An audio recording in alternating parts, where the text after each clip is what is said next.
Selamat pagi pemirsa, apa kabar Anda hari ini? Senang sekali kami dapat menjumpai Anda dalam berita Papua hari ini. Saya Yuni Rumbarar beserta tim redaksi telah menyiapkan sejumlah berita menarik dan aktual untuk Anda. Berikut 3 berita utama.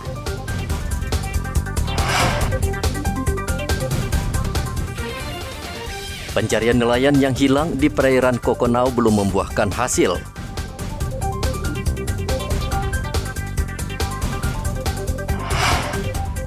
Ribuan anak putus sekolah di Papua Barat.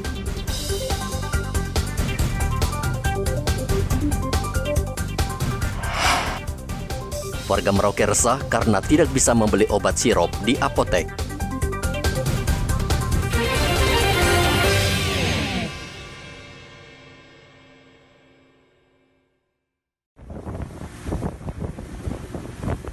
Upaya pencarian terhadap seorang nelayan yang hilang di perairan Kokonau Timika hingga kini belum membuahkan hasil.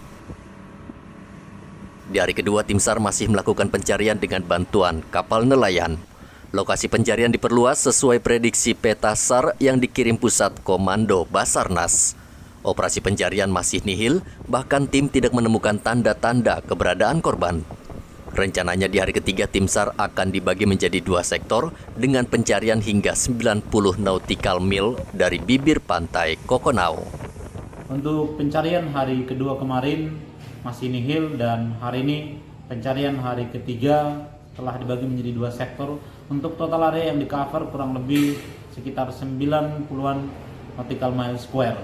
Dan hari ini dibagi menjadi 2 sektor. Untuk sektor 1 itu akan dilakukan pencarian oleh RIB Basarnas dan tim rescue.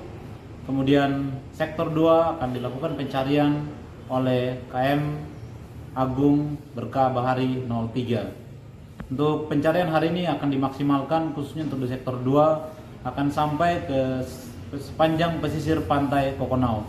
Demikian update laporan operasi SAR hari ini. Sebelumnya anak buah kapal nelayan Agung Bahari hilang Sabtu pekan lalu. Korban diduga terjatuh dari kapal saat sedang buang air besar.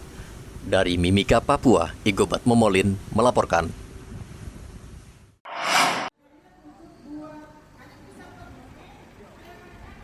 Lembaga masyarakat adat dari suku di Teluk Bintuni, Papua Barat meminta TNI dan Polri segera menangkap pelaku pembunuhan terhadap 4 warga sipil di Moskona 29 September lalu. Ketua dari 7 suku Bintuni meminta TNI dan Polri mengusut tuntas kasus ini karena warga Moskona ingin hidup damai tanpa ada teror kelompok bersenjata. Yang sangat tidak manusiawi yang terjadi di kabupaten kami ini. Jadi kami berharap dan kerjasama dengan pihak kepolisian keamanan ini supaya masalah diusut sampai tuntas. Supaya harapan kami supaya kabupaten ini tetap aman dan kondusif. Martin menambahkan masyarakat adat 7 suku Moskona ingin hidup damai dan aman di wilayah ini sehingga ia berharap polisi segera menuntaskan kasus ini agar tidak terjadi masalah di belakang hari. Dirbinmas Polda Papua Barat Kombes Bagio Hadi mengatakan polisi masih terus memburu pelaku. Bekerja ya baik, ya kan begitu dong. Jadi kita jangan sampai mudah terpengaruh, apalagi kita terprovokasi mengikuti. Yang kedua, seandainya Bapak Ibu tadi melihat, Bapak polisi pada bawa senjata, misalnya menangkap orang, Bapak Ibu nggak usah takut, ya, nggak usah takut. Ada TNI, ada polisi, ya kan? Kalau misalnya nangkap orang, nggak usah takut. Yang ditangkap adalah yang bersalah. Kalau nggak bersalah nggak mungkin ditangkap. Betul?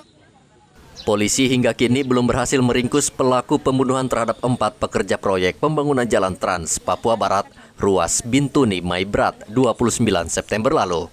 Pelaku berjumlah 12 orang, namun polisi menghadapi kesulitan dan meminta kerjasama masyarakat untuk menangkap para pelaku.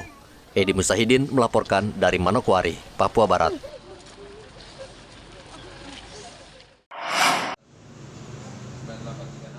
Penarikan sejumlah merek obat sirup untuk anak membuat resah para ibu rumah tangga di Merauke. Pasalnya menurut mereka obat sirup sangat efektif menyembuhkan penyakit yang diderita anak-anak mereka. Ini kan ada penarikan obat anak-anak dalam bentuk sirup oleh BPOM dan Dinkes. Nah, menurut Ibu seperti apa Bu kalau anaknya ibu sakit itu kan biasanya konsumsi sirup? Ya, sekarang kita kan jadi bingung juga. Kita belinya juga kan di apotek, bukan beli di kios-kios atau Terus sekarang kalau anak kita sakit kita bagaimana ini? Solusinya nih kita juga bingung. Harus pakai obat yang bagaimana yang bagusnya.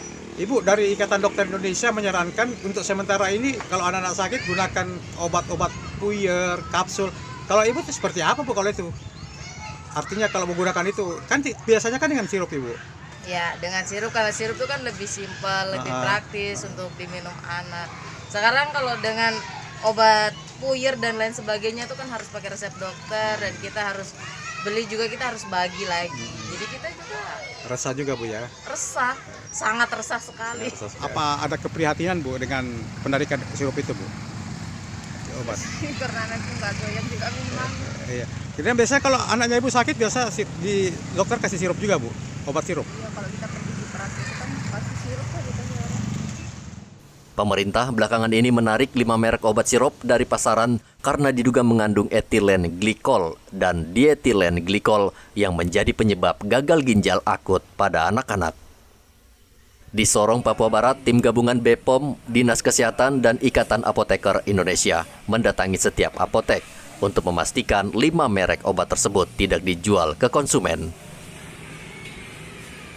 Seluruh pengelola apotek di Kota Sorong saat ini telah menerima surat edaran dan mereka mengaku telah menarik semua obat sirup dan tidak lagi memajang di etalase. Kota Sorong sendiri, semua sarana pelayanan kefarmasian ini sangat kooperatif dengan adanya surat edaran dari Kemenkes yang pertama untuk tidak lagi mendistribusikan 5 item yang sudah terbukti mengandung EG sama DEG. Itu semua teman sejawat sudah menarik daya pajangannya dari etalase dan semua obat sirup juga dihentikan dulu untuk sementara pendistribusiannya kepada masyarakat.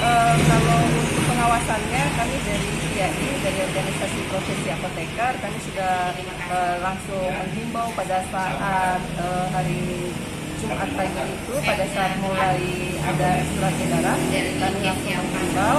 Nah, kalau untuk teman sejawat sendiri itu mereka mulai mengeksekusi mungkin di hari Jumat sore untuk teman-teman sejawat banyaknya yang berpraktek mulai pada sore hari. Jadi kalau memang masih ditemukan pada pagi atau siang hari dari Jumat mungkin kami mohon maaf, harap maklum, tapi kalau mulai dari Jumat sore itu sudah tidak lagi.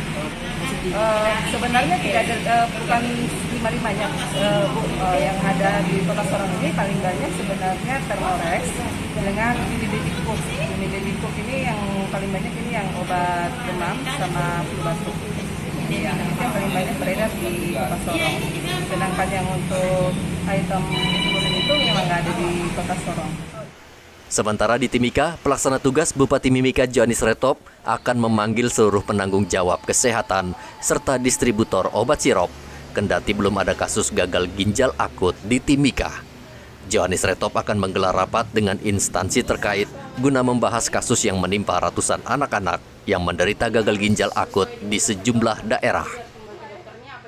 Nanti ini juga salah satu yang saya mau rapatkan terkait dengan hal itu, kebijakan-kebijakan itu, karena ini kan informasinya begitu banyak dan kita juga sekarang ini kan begitu banyak pekerjaan. Jadi saya mau rapatkan apa yang harus kita tindakin di kabupaten segera. Kita belum dapat juga datanya secara real apakah gagal ginjal itu disebabkan oleh hal-hal seperti itu.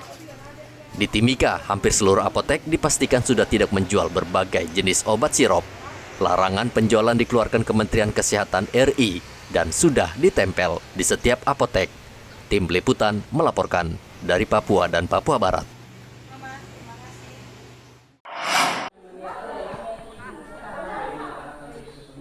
Pemerintah Provinsi Papua Barat akan segera mengambil langkah serius terkait data yang dikeluarkan Universitas Papua yang menyebutkan ribuan anak di Provinsi Papua Barat putus sekolah. Dalam data tersebut juga terungkap banyak bangunan sekolah yang sudah rusak serta tidak memiliki sarana pendukung sehingga tidak layak menjadi tempat menimba ilmu. Gubernur Papua Barat Paulus Waterpauw berjanji akan menindaklanjuti data yang dikeluarkan Universitas Papua dengan mengecek langsung ke 14 bupati di wilayah yang ditenggarai mengalami krisis pendidikan. Kita mendapat sebuah masukan Dr. Agus Mulai sebagai pemerhati pendidikan untuk salah satu dosen di Universitas Papua ya, bahwa dalam penelitian yang bersama itu ternyata diindikasikan 4.000 lebih anak-anak orang asli Papua putus sekolah. Itu menurut saya tidak wajar. Tentu pertanyaan pertama adalah kenapa mereka putus sekolah? Karena mereka memang anak-anak pribadi yang tidak mampu, tidak bisa, atau karena ada faktor lain? Banyak jawabannya, banyak faktor. Dan itu yang kita akan bahas. Apa kebijakan provinsi, kabupaten, kota ke depan di 2023 ini untuk melihat agar anak-anak kita itu bisa dididik dan ya, untuk kembali lagi ke sekolah ataupun sekolah apa yang kita harus lakukan dalam rangka menyiapkan mereka ini sebagai sumber daya manusia Papua Barat di waktu yang akan datang. Kalau tahu itu nanti putus sekolah, maka bisa dibayangkan ke depan dan pembangunan yang akan dilakukan di Papua Barat mereka tidak akan masuk tempat. Ketika mereka tidak dapat tempat, dan kita bisa perkirakan apa yang akan terjadi. Itu kira-kira ya, pentingnya. Jadi Guru besar dari Universitas Papua, Profesor Agus Sumule, membeberkan data anak-anak putus sekolah di Provinsi Papua Barat yang mencapai 68.988 orang di 13 kabupaten dan kota di Papua Barat. Berbagai faktor menjadi penyebab anak-anak ini putus sekolah, salah satunya latar belakang ekonomi keluarga dan lingkungan. Data ini menunjukkan pendidikan di tanah Papua masih menjadi persoalan yang belum ditangani secara serius. Topan melaporkan dari Sorong, Papua Barat.